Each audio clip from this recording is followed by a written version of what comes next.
everybody for having us. My name's James. I'm one of the ER docs here. I'm also a clinical assistant in information services research here at Children's.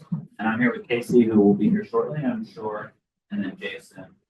Kacey works with me in IS4R Children's, and Jason's director of CCHMC at UC. So we're going to talk today. We're kind of trying to do two things, well, three things. One is teach you just a little bit about how clinical data is stored in the EHR and sort of how that can be leveraged for research.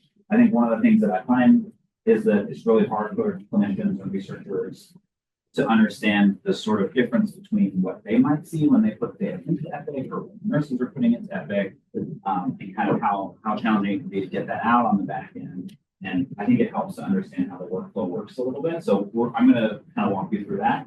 And then we're going to go through our services offered by IS4R here at Children's, and then also CHI at UC, so you can kind of get a sense of what our different institutions offer in terms of obtaining clinical data for research. And here at Children's, we have a variety of services IS4R that we'll cover as well, not just we got a couple questions ahead of time, which we'll answer for the most part during the talk, and then I think didn't quite understand one of the questions, so hopefully whoever asked it is here can help clarify. But please feel free to interrupt while I'm talking, and I'm happy to answer questions in a moment. These are pictures of us. I guess it does matter since Kacey's not here. Now you know what she looks like, but you didn't need a picture of me to know what I look like. So we're going to try and understand how clinical data is stored and retrieved in Epic, particularly with a focus on clinical research, what some of the challenges are around that.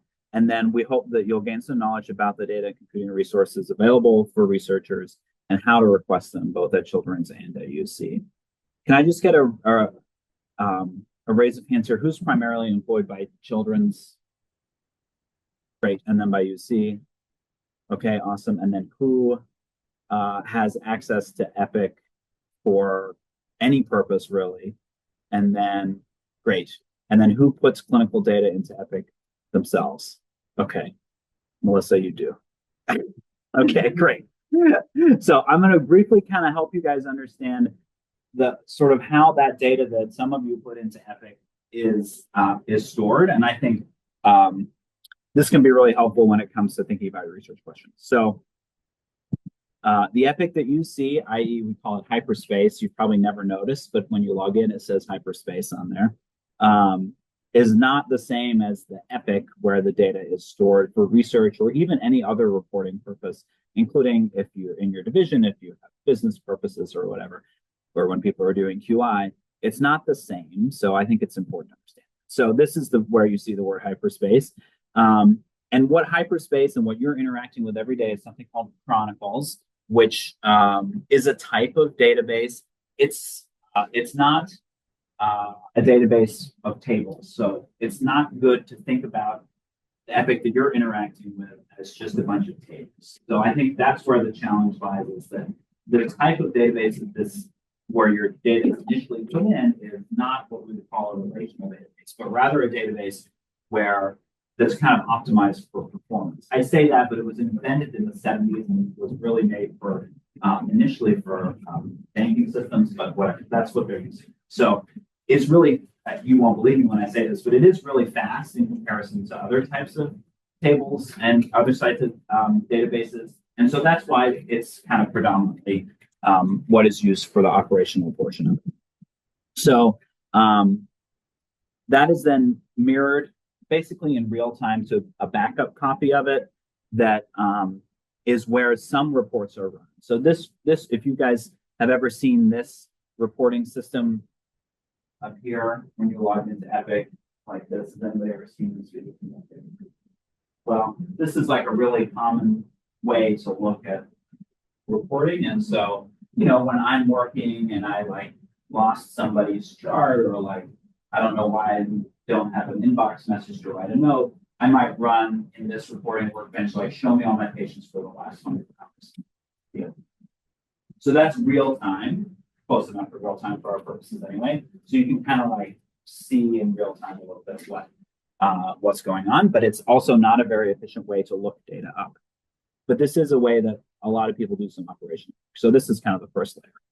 And then every night there's process where this data is transformed and loaded into something called clarity. Now raise your hand if you've heard of clarity before.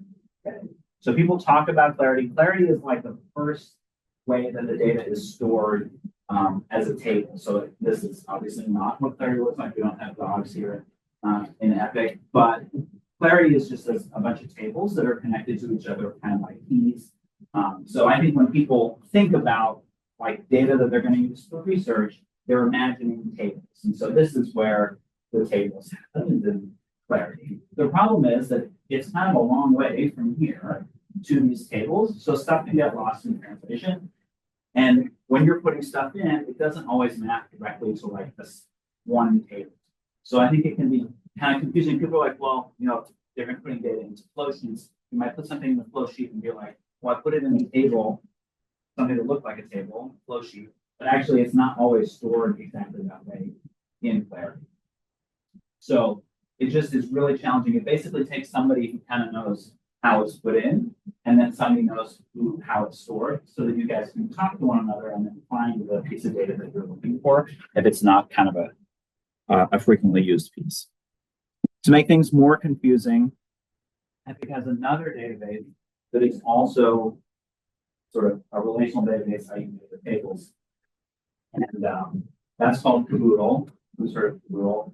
All of these have dumb names, like Epic just loves to give stuff, whimsical names. They have this whole campus in Wisconsin that is just filled with stuff that has dumb names. So I say that, but they are filthy rich and clearly have figured out how to do this, so I shouldn't really judge them. But have you guys ever used Slicer Dicer? Raise your hand if you use Slicer Dicer. Okay, so Slicer Dicer sits on top of Caboodle. Kind of the way I think about clarity as it is in this diagram, is kind of closer to the data that you put in. It's harder to use, it's harder to query because it's just more complicated, more stuff. But pretty much everything that goes in here is mapped to clarity somehow. But sometimes it can be hard to find stuff in there because there's a lot, and also because the table names and the variable names don't make a lot of sense.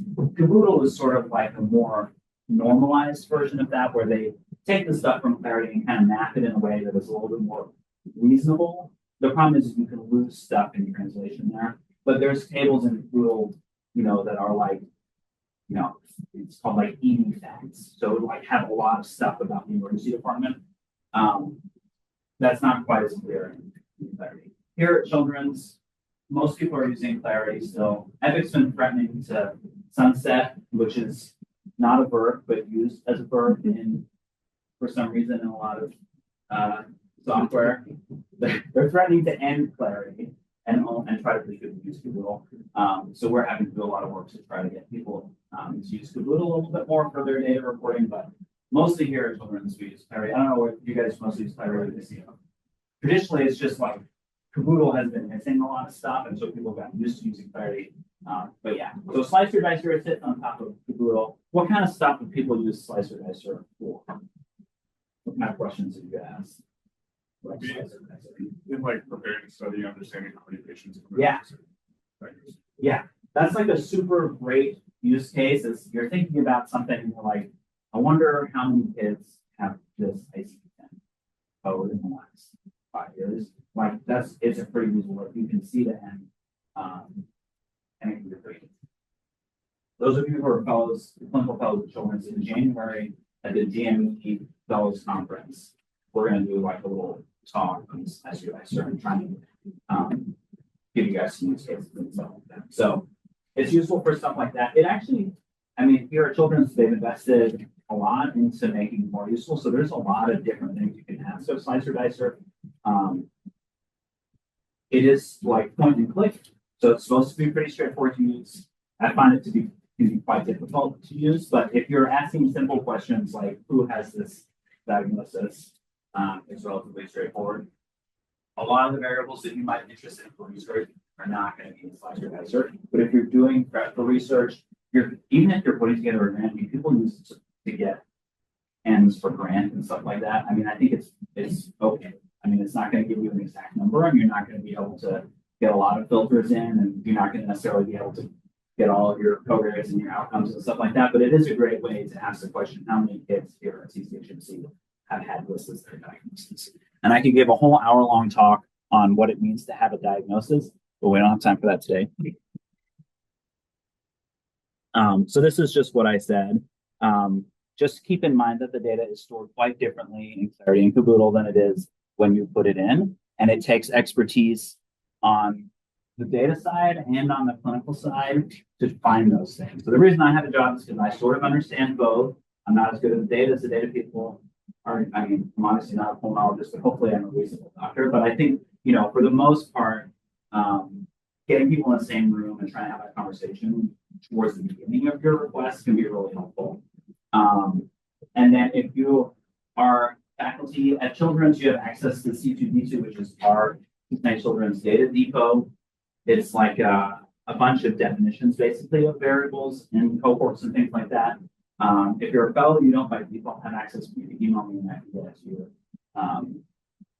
That can be a really helpful thing because it can be like a shared definition. So if we already have it's usually operational definitions, but we have an operational definition today for something like asthma, then it's like, okay, well, that's a good enough definition from our research project as well. We'll just reuse that same definition. And then I don't have to go through 400 emails and 2 hours of meetings just to define asthma for my study when really I could use any definition of asthma because that's good.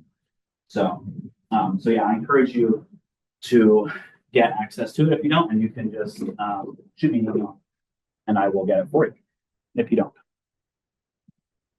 don't. Just some tips. If you have decided you're going to put in a data request, thinking really hard about your cohort ahead of time. So, you know, poking around the slicer dicer to see if that fits your expectation. If you use ICD codes, in terms of variables, making sure you really understand the clinical workflow. So I think a lot of times, a lot of the data that people are interested in are put in by people other than the person who's requesting the data. So if you're looking for data that is put in by a nurse in your clinic, just go to the nurse one time and say, show me where you put in the PFTs or something like that. So that you then can say, when you make a request, if it's not something that you know where it is, you can say, oh, actually, like, this is where the nurse is clicked to get it, and then we can find it. So just really thinking hard about kind of what the workflow looks like, because that's what we rely on clinicians. Our data folks, you know, it's hard to find something super specific in that mess of tables.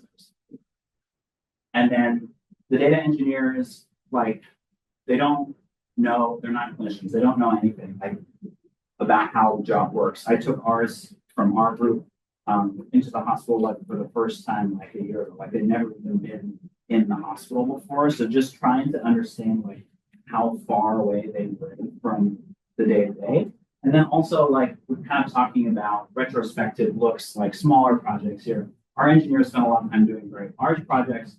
And so this piece of their work, identifying variables for retrospective requests is a small part of it. And, you know, I mean, you wouldn't know, I wouldn't know where to find PFTs, for example. And I don't know how many tests there are for various. So I think, you know, that kind of stuff, like it's just hard for them to know that. There's just a lot of different variables and different definitions out there.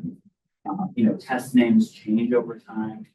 Like hemoglobin is an example I love to give. So like if you put in a request and say, even if you have relatively straightforward, say you send in 500 patients and you say, all I want is every single hemoglobin these 500 patients in there. You might want to do that, but maybe you wouldn't. And then the first thing you're going to get back from the engineers is, well, when I search the word hemoglobin in the list of tests that we have, we actually get like 48 different tests that have the word hemoglobin. So which one do you want? And so can anybody, like, even off the top of your head, like, I think to clinicians, it's like, well, I just want the flip hemoglobin, you know, the hemoglobin, and they don't know. So what other tests can you think of that the word that might have the word hemoglobin? Yeah, so hemoglobin A1C. They don't know what that is. They don't know what hemoglobin A1C is. And yeah, exactly. So that's where we really get caught up. Is the point of care testing. So do you want point of care hemoglobins? And like I would tell you that I know the point of care hemoglobin on ISAT is trash and it's usually wrong. And so I actually don't want the point of care hemoglobin, but how, like, nobody's going to know any of that stuff. So I think just know that no matter how good a job you make think you're doing at the beginning. There's going to be so many things you don't even know that might be hard to define. So just having a really good idea and having some patience at the beginning and being ready to answer those questions where it's like, well, yeah, I don't know. I don't know which hemoglobin I want. Can you send me the list of hemoglobins? You get 48 of them back. And you're like, I also don't know which of these I really don't. So, and the other thing that's really challenging is that the test codes do change over time. So we add new tests, we replace tests, and if the assay changes, so often the code changes. So it can be difficult sometimes to go back in time and find the same hemoglobin from 2011 as it is today, because maybe we have a different assay or something. So be patient. And then if you have somebody that's done data requests before, having them help you do it is great. So, because they know a lot of these pitfalls. Any questions about that? I'm not trying to discourage you. It can just be really hard. I think people underestimate how it is to identify. It's just straightforward variable. So, we talk a lot. It's really sexy these days to talk about federating data, giving people access to the data.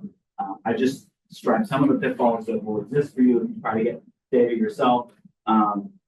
But I do want to answer the question, who has access to the data? So you do. You can go into Slicer Dicer. If you have access to Epic, you go into Reporting Workbench if you have access to Epic.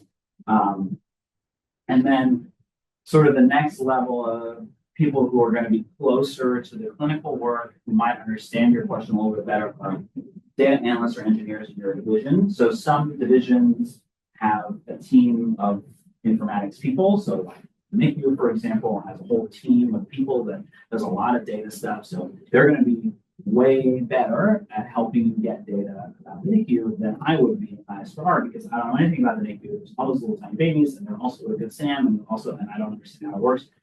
So, some divisions like the NICU, EM, we have our own analysts as well, are going to be closer to the clinical workflow, so they're going to understand the data that they own much better than we would sort of at the enterprise level. If you're thinking about QI, the Anderson Center actually does all of the QI requests. If you send a request in and it comes to me in IS4R, and it was quality, we would bump it back to you and say to ask the Anderson Center. The information services, like not for research, but regular information services, is supposed to do all the sort of operational requests and anything involving money, we don't have any access to. So anybody who ever wants to do questions about like billing or costs or charges or anything like that, is always like, we don't have access to it. You guys don't want to give it to you. It's very confusing. So, but the point is that it is unfortunately kind of split. And if you can, working with people that are closer to you and your division is going to work a little bit better. And then Kacey's going to talk about this, but over at UC, CHI does a lot of the research for us. Yeah. What's that?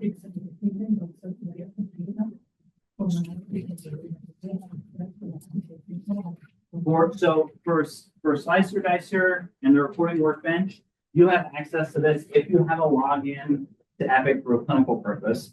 I'm less sure if you have, so some people have Epic logins for non-clinical purposes. I don't know what the Slicer Dicer access looks like for that, but if you have a login for a clinical purpose, you can find Slicer Dicer in there. If you have a non-clinical access, you might be able to do it. If you want access and you can't find Slicer Dicer, you can send me an email and I can help figure it out. We can usually just figure out a use case and then just apply the correct template to your login. But anybody who has clinical access should have access to this. If you have as little as read-only access, you have access, but the data models are very few because it's just aggregate data. So you can drill down a little bit more. Yeah. Slicer Dicer is a little confusing in that you can have access to individual row level data, or you might just have aggregate data access. And there's also, like, I think we have 40 or 50 different, they call them data models, but basically like emergency encounters, inpatient encounters, that kind of stuff. So, and not everybody has access to all of those. For some engineers in the division, Yeah. we pull the data from Active directly to link the certification from Active to some. To get into Clarity and Caboodle, yes, you have to take a class Yeah. and you have to take a test. Okay. the class costs money and the test isn't one. But the people, are you in BMI or? Okay, yeah, so there are people like so we fulfill a lot of requests in IS4R, but there are people like these people that I've been talking about that live within divisions there are some researchers who have done the class and all that kind of stuff and have direct access to Clarity and Google. There's not that many of them because it's a lot of work. I mean, it's like a 2 or 3 day class, and then it's very common. Basically, it's probably like 7-ish days of actual classes and then 3 or 4 tests. Used to be you could do them all virtual. I think you probably still can, but yeah. So it's complicated and it costs money. It's an investment. Okay. So if you're thinking about if you have a pretty well-defined cohort that you want to reuse over and over again, then sometimes we can set up a different sort of database for you that you can use and query. Because we can build databases outside of Clarity and Google and give people access to those. But that requires funding. But there are definitely people out there who just do their own work, don't do anybody else's work in Clarity and Google, so you can do it. But it is time intensive and money intensive.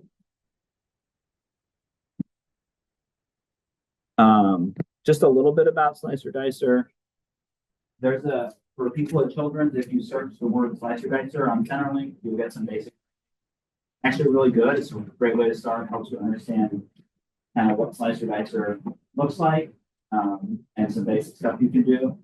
If you're thinking about research and you get a cohort really well defined in Slicer Dicer, we can actually use that cohort to do the query. And so that can save you a lot of time if you have a well-defined cohort in Slicer Dicer, because then we can take the code that Slicer Dicer generates and use that to generate the cohort. And then we can work with you to find the variables that you need. So consider doing that. I think it's really great for pressure research if you're looking for him, but you can also get pretty specific cohorts. But please read the C2D2 article on diagnoses before you try to use ICD diagnoses to define cohorts. Any questions about Slicer Dicer or like how the data is stored in R, Epic, or anything like that before I talk about Cosmos? Okay. Who's heard of Cosmos? Okay. So Cosmos is Epic's answer to Trinetics, if people heard of Trinetics, or some of the other larger de-identified aggregate data models. So what Cosmos is it's basically people who have signed up for Cosmos, which are people who use Epic. So institutions who use Epic can say, yes, I want to be part of Cosmos. And then they start transmitting de-identified. They start transmitting a limited data set of their Epic into a large, massive aggregate data set of all the people who signed up for Cosmos. So a lot of the data that we collect, and if you work clinically, it's transmitted, a lot of it is transmitted through the Care Everywhere system. And then we did a bunch of mapping too. It all gets shipped off to Verona in Wisconsin, where it's then combined with all the other data, de-identified, and then served back out to anybody who's signed up for Cosmos. Sounds really sexy. I think one day it'll be really good. It's a little bit challenging right now, just because it's relatively new. We've only been live for 6 or 8 months probably, but it's huge. So there's probably more than this. There's probably more than 280 patients, and all these billions of visits, and I think more than 1,600 hospitals now. So there's a lot of data in there. One thing that's like in comparison to something like Fizz, people have used Fizz before, is that you can follow a patient. So like if you think about when you interact with Epic as a clinician, and there's a patient that we've seen like with Sam, and you kind of see their Care Everywhere, like like the system knows that it's the same patient. And so Cosmos can kind of follow the patient through time across different systems and across different counters of the same system. So that is a huge benefit over something like Fizz. And also there's a lot of benefits over Fizz, but it's kind of a summary. Epic argues that Cosmos is representative, i.e. it represents the US population at large. So I put these bar charts that kind of show that it's vaguely the same in Cosmos as it is in the census. I mean, that makes sense. Almost 300 million patients, that's a lot of the US population. But there certainly is risk for bias there as well, just like who goes to an Epic hospital, where are the Epic hospitals? Primary care is not as well covered by Cosmos because there's a lot of non-Epic solutions for billing and stuff in the primary care and outpatient setting. Just to briefly go over kind of how it happens. So at the top is our data, the Epic clinical data. We did a whole bunch of work to do some mapping. We use the Care Everywhere gateway, and then it gets transmitted with some direct identifiers from which the Cosmos data set. They use some data quality stuff that I don't really understand, and then they kind of combine it into a common data model, and then they serve it back out to us. And all of the people sign up for Cosmos in two ways. One is very similar to the slicer dicer thing that I showed you before, where you can like go cohorts and ask questions and show aggregate data. And then there's another way where you can get row level data access to individual patients or encounters. But that's fully identified and requires kind of a lot. Anybody can actually sign up for Cosmos and get access to the slicer dicer view. You do have to request it from us.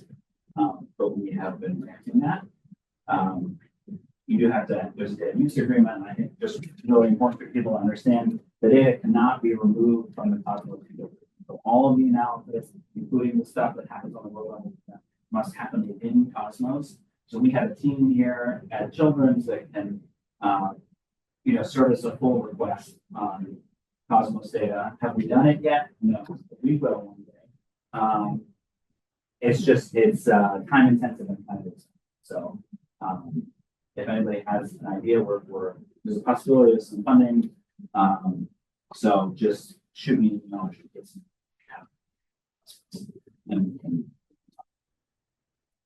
But yeah, it's very promising. Like I said, we haven't actually executed anything yet. So I think there's a lot of questions about, given how hard it was for us to map all the data and the amount of time and resources it took for us to do it. I don't know if everybody put that much effort into it when they were doing their mapping. So that's some of the questions that I have. So, but only one way to find out is to do some projects. So if you have any ideas, I would not suggest that it be your primary fellows project if you're a fellow, if you want to graduate. Just to briefly go over the tools that are available. So there's the slicer dicer side. And if you are interested in the data dictionary and stuff, let me know. I can send you. Or you can also just search Cosmos on Centerlink if you're a children's employee, and you can see what the data dictionary contains. Tough to really do significant analysis on here, but on the data science platform, which is kind of a full service option that we have, there's a whole bunch of Python R tools installed on there. Some machine learning stuff, although like I said, on the Cosmos server, so you're not going to be doing any complicated machine learning. But there's actually a fair amount of complex. If you are interested in this, also send us an email. That also is a class you have to take that costs money. We have a handful of researchers who have direct access to the data science platform, but we suspect most people will be thinking of the question and then asking us and IS4R to do the analysis. But yeah, any questions about Cosmos?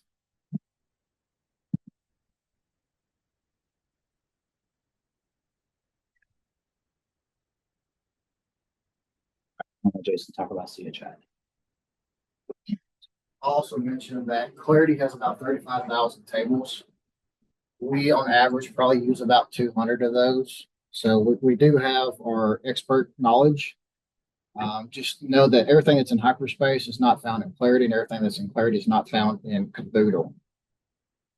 So definitely work with whoever is doing the analysis for you.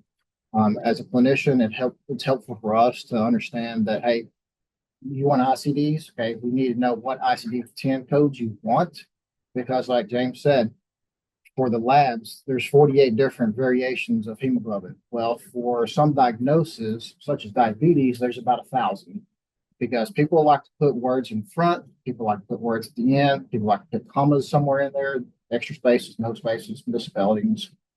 Everything's pretty much coded or mapped to an ICD-10 code. So if we knew that, we can get you those 1,000 codes. As far as Cosmos, CHI does have one data science researcher. We do have one project that we are working on. Do better than us. Yeah, we only had 20% of our data scientists' time to do this, and so it is very time intensive to do these projects. If you got the funding with it, at CHI, UC Health, we could do that. We just have to kind of prioritize your research with what we're already doing. The CHI is one of the operational cores in the newly founded department. We were previously known as Biomedical Informatics. We are now Biostatistics, Health Informatics, and Data Sciences. We had the division of Biostatistics within our public health, our environmental public health, merge in with our department. So now we're providing an end-to-end solution from study creation through data collection, through statistics, to publication. We are the designated honest broker for UC Health. Essentially, we have the compliance training and all the policies in place to make sure that we can give you data that's appropriate data and that is covered through, say, an IRB. Myself, I'm a member of the IRB. I sit on the committee, so I know all the ins and outs of what is considered PHI, what is not, and I'll talk more about the different data sets we have as an offering. And then we also do educational programs, and we do collaboration, obviously, big with children's, also with the VA, UC Health, and then external collaborators as well. So what is a CHI service versus a non-service? Consultations are for primary, clinical data extractions are for secondary. We do offer custom software, and so this could be dashboards, could be reporting tools, could be an application that moves data from Epic to RedCap, which is also part of the automated data collection service. James mentioned Trinetics. So we were one of the either third or fourth sites to start with Trinetics. And so that's our real world evidence publishing. We've been doing it since 2015, 2016. I'm looking at my staff back there. You have the ability to download data sets off the research network. There are about 130 HCOs at last count, population of about 100 and something million worldwide. You can download those data sets and do some analysis on your own. We could do a mediated query for you. You have all built-in analytic tools within the interface itself. It's a really nice product. And like I said, Epic's trying to bring out their Cosmos. They're not quite there yet, so Trinetics is a good tool to use anytime. And then lastly, our data science and visualization. So we have some machine learning algorithms. We've set up a NLP enclave to help do some notes. We've got another product called Immerse out of Michigan, which is like a Google search for notes, clinical notes, imaging, pathology.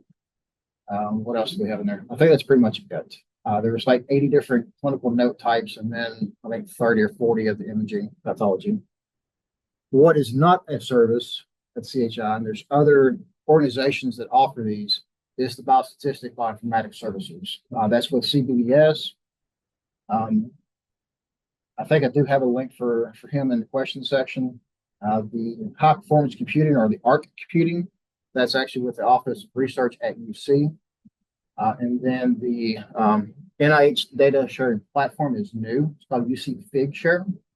And so NIH is now requesting that you choose a platform that you can share your data extractions for publications.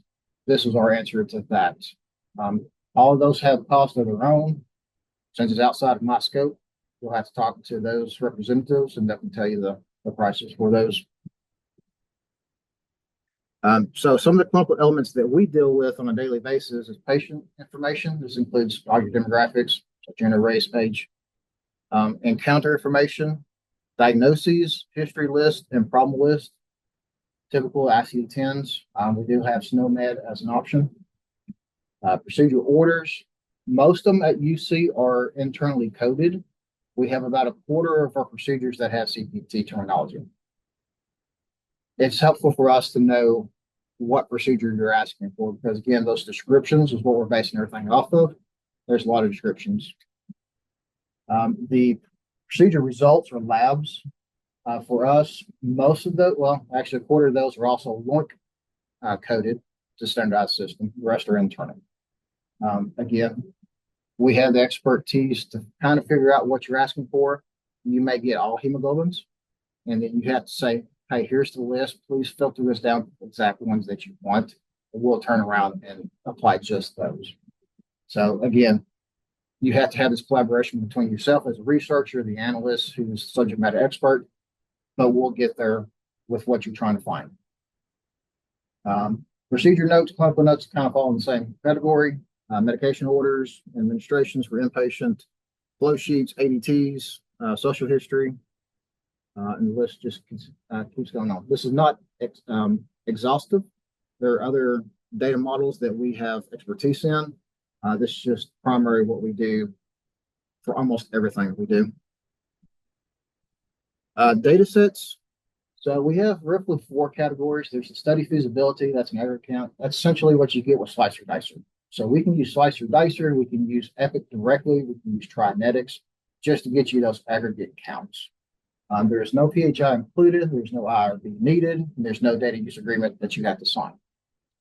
The de-identified data set is very similar, but we can actually get you gender, race, ethnicity, clinical or lab values with the actual value itself. If you need to get like a date offset, so we had like a baseline diagnosis, you want to know an A1C within 60 days of that, we can tell you that they had a value of 4.3 on day 53.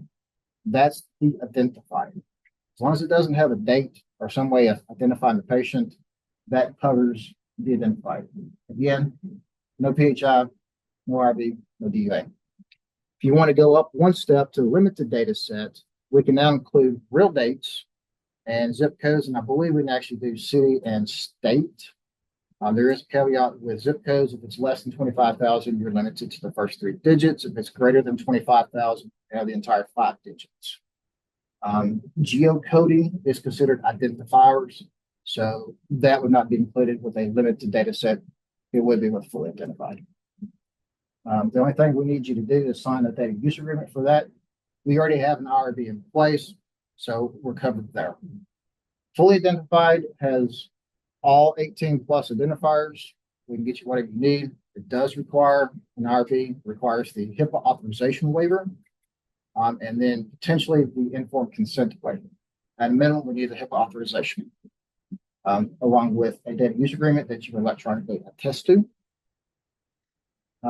Safe harbor method is what we use to de-identify all of our data sets. Essentially, that is stripping out all 18 plus identifiers. There is an expert determination. However, we're not biostatistics or biostatisticians, so we don't have that mathematical algorithm that says, hey, there's no potential chance of re-identification. Any questions? Yeah. And I imagine most of this applies to the same at Children's. Real quickly, I'll show how you can submit requests through us. Our URL is chiuc.edu/research. This is kind of our landing page. We have a list of our services on the left, our terms of services and data use agreement documents. And then in the center, usually you'll find our services. This example was using the data from Epic. So we have our study feasibility, our 3 different clinical data extractions, and then we have a cancer research now. You would click on the category, then you'll find the services, then you'll click more info. That brings you to the actual page for the service. We have a blurb for it. There's a cost associated because we are a service core. Our standard rates are about $97 an hour. As CCTS2 members, you can have up to 50% subsidy. Covers about 16 hours of, say, a 32-hour project. Anything less than 32 hours is 50%. So if you had 8 hours of effort for a project, you would get 4 of that subsidized. If you had 32, you would get 16. Anything above 32, say 40, you're going to get 16. Fortunately, that's just the way it happens. We have to maintain our government cost compliance. They set this up, I think in 2018, like Amazon. So you choose your product, you add it to the cart, then you go to the cart, then you check out. Before you go to the cart, we do require at least 2, if not really 5 different text boxes. You have to give it a study name. Be whatever you want to, be whatever's on the IRB, doesn't matter. Preferably, at a minimum, give us your inclusion and your exclusion and what you want back. Otherwise, we will have a email conversation, Teams meeting, whatever, where I'm going to ask you exactly what you want. But we try to put those out there. If it's more complex than that, we can definitely take an Excel sheet or a document, something like that, and translate it. So that's why they're kind of optional. Study name is definitely required. This would just take you back to the main page. You'll hit the little shopping cart. It'll bring you out to this is the services that you chose. Hit start checkout. Because this was kind of small, I kind of blew it up twice. This is the billing info. So again, we need to know, are you the PI? If you're not, who is the PI? Is this related to a CCTST request? If you are, we provide the subsidy. We have it if it's cancer related, because that does a lot of other different services that we offer. And then what institution or what department are you from at a minimum? If you're with the College of Medicine, put in your college, also your division. And then of course I need to know who to talk to get the account string to then invoice you. That then goes to the review order. So here's where we ask you, do you have an IRB? Yes, no, unsure. If you do have an IRB, here's where you put the number in. If you have a waiver of consent, so this is really more of the informed consent to yes, no, unsure, or not applicable. And then if we do offer data for grant submission at no cost because it's subsidized by the CCTST. So we can do up to 16 hours, no cost. If it's for a grant submission and you're putting the CHI in your grant for further extractions. Once that's done, you check the I agree to the terms and services and you submit it, and then you'll get a confirmation page, and then you're done. I'm not going to go into the process of what happens afterwards. We do have a turnaround between 1 and 8 weeks. Depends on the number of queries that we're already working on or projects. So if you want to submit for deadlines, I say submit early. Be as clear as possible on what you actually want requested so that we don't have to come back and get clarification later. We can go ahead and start it as soon as possible, get you the data as quickly as possible. Kacey.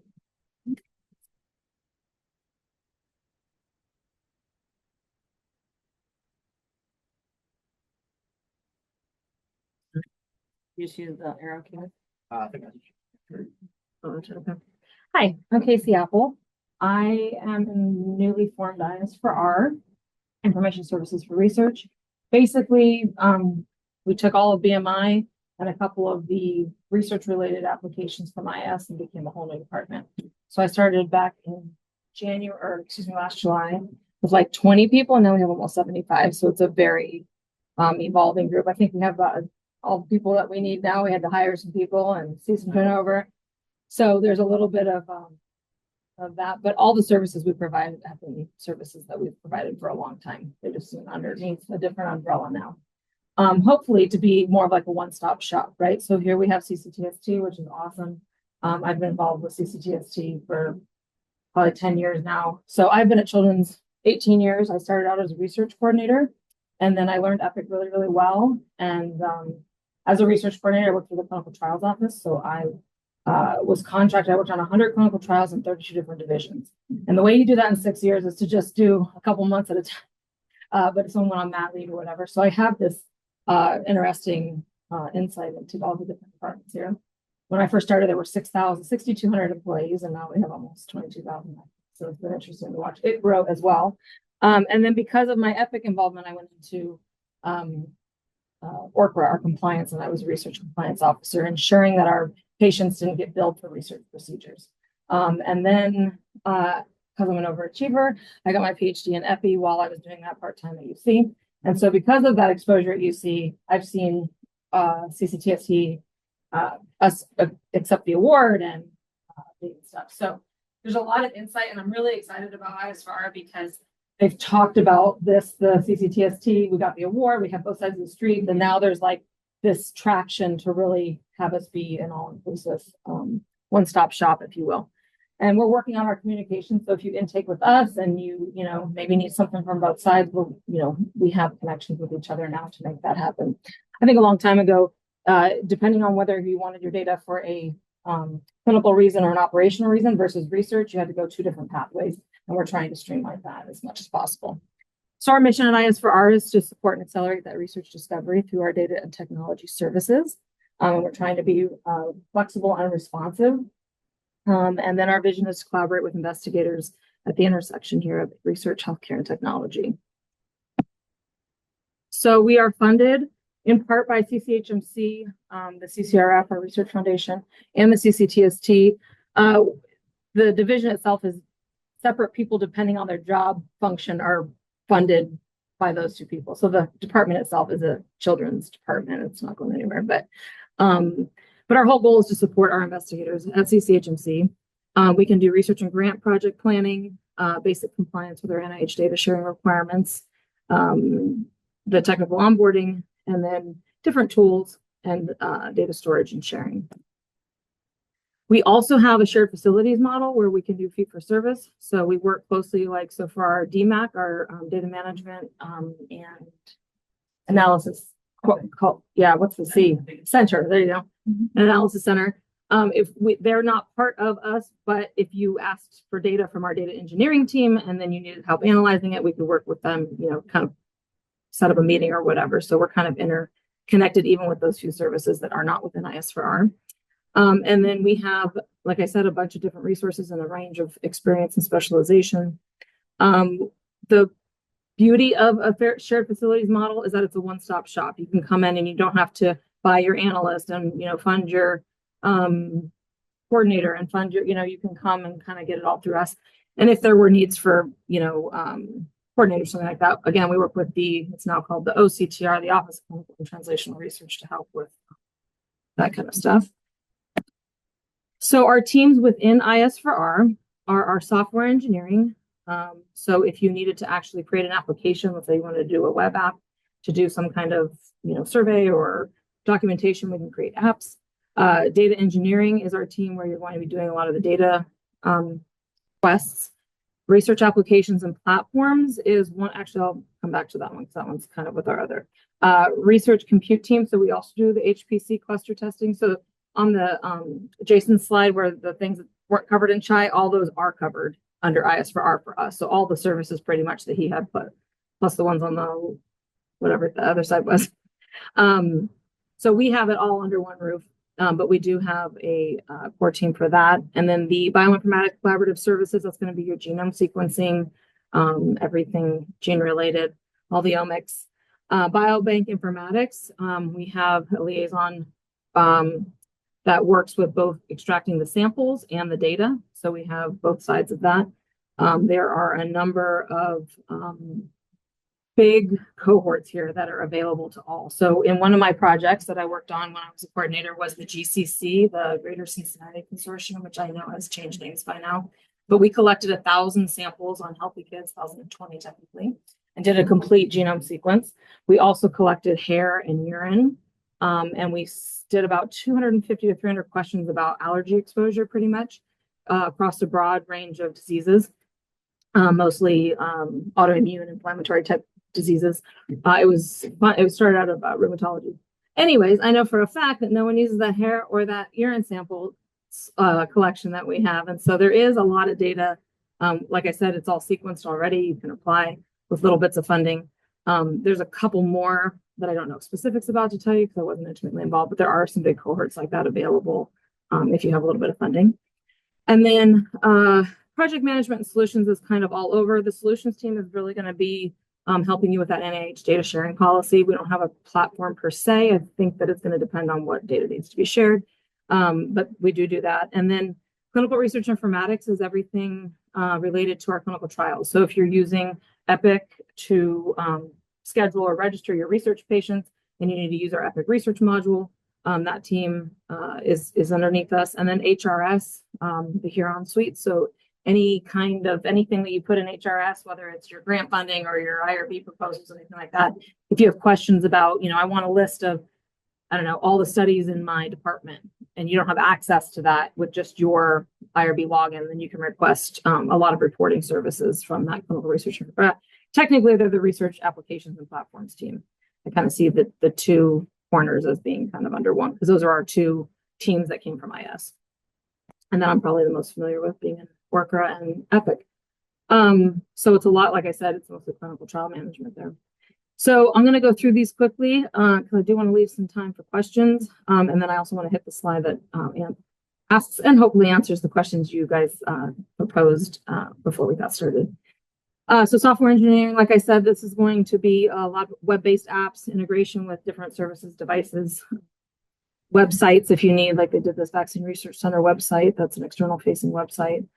So they can do some pretty complex workflows. They're also the team that's going to be helping us with Part 11.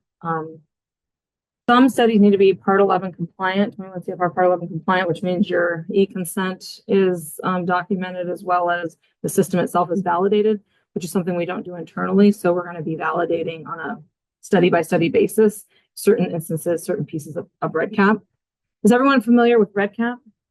Yeah. Okay. So REDCap was probably one of that team is fully funded by the CCTST because that's one of our big programs. So I'm talking about hours that you have. If you need to create anything with REDCap or even data extraction, you have up to 23 hours. If it's a quick, data pull, or you need to create a simple survey or whatever. And then after that, it's roughly the same price for 97-ish. We don't do 50% or anything like that, but we get the first 20 hours for free. And then data engineering, they're the ones who helped us coordinate. I don't know if you guys have heard of PedsNet or PecorNet, which is some learning health networks, Odyssey, just with, I don't know all the details, but I do know that they do a lot of the visualization and a lot of the integration with our big networks. And then they also do your simple data extractions from Clarity. REDCap, we do all the REDCap stuff. And then data curation and wrangling. This is, again, that NIH data sharing policy, more that solutions team. C2D2, I know James mentioned it. Will you raise your hand if you actually have access to C2D2 or if you've ever heard of it even? Okay. If you're faculty, you have access. Okay. If you're not, then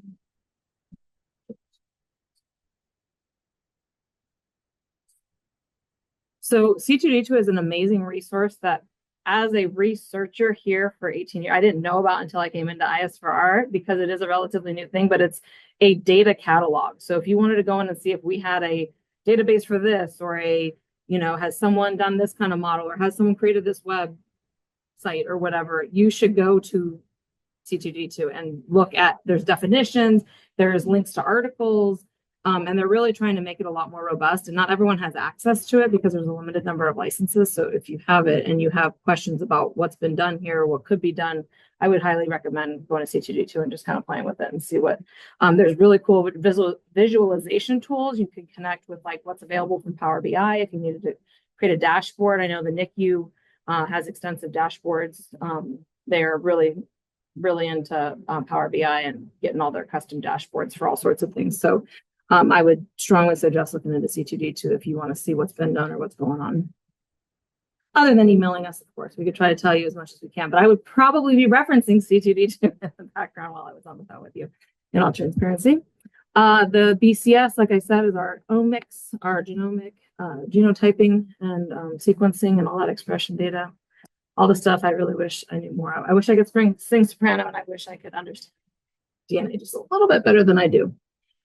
So for questions submitted ahead of time, do you guys want to come up and then that way we open it up since we have 5 minutes. So I was trying to get to at least give us a solid 5. okay. So the first one, and I'll let Jason answer because it's more UC.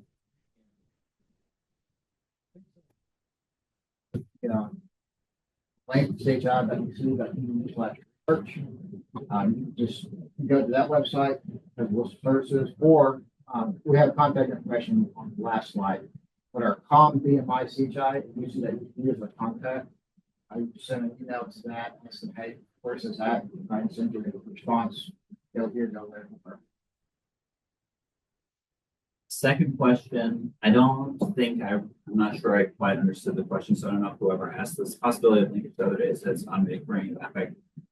The answer is probably yes, but I don't exactly know what whoever was asking, but I'm happy to try and integrate something to verify. They might not be here. Well, then we'll never know. You'll never If But- you're on the internet later and you're watching this and you can clarify, then we're happy to try and just send us an email. I think My assumption is can you automate the process from pulling epic data to something? And for us, the answer is yes. Yeah.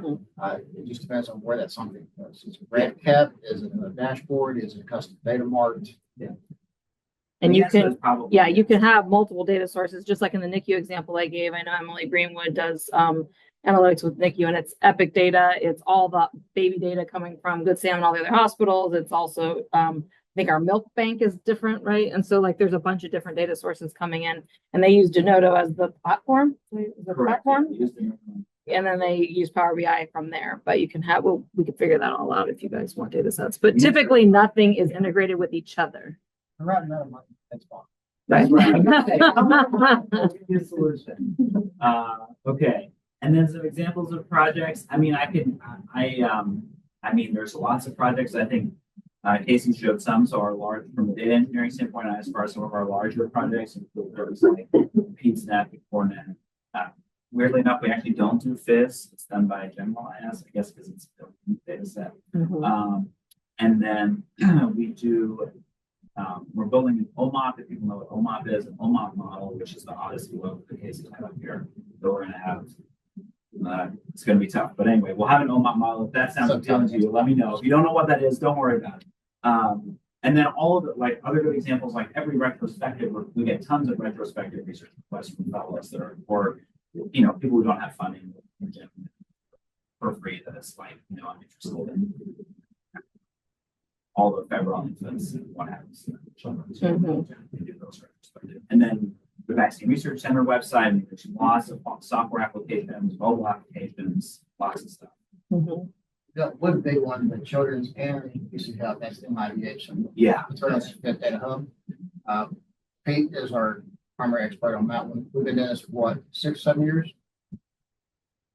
Close to it. That's one example of collaboration between us and children's. Emerge is another one. I think, of course, there's many other ones that are standing out. But I think, you know, from like to Casey's point, you know, anything, certainly children's that involves computers, research, we can do almost anything if you have enough money. If you don't have a lot of money, then there's actually a fair amount of stuff we can do for nothing or close to nothing, including a lot of the red cap stuff, a lot of our retrospective work. We have children's data we have now decided that we're going to do a lot of retrospective lookups for free. And then my time is also, I mean, it's not free to the institution, but my time is also free. So if you're looking to just talk to somebody about it, you can certainly send me an email. I'm happy to discuss our solutions with you. So, yeah. Yeah. Hopefully that answers the question. Yeah. What other questions do people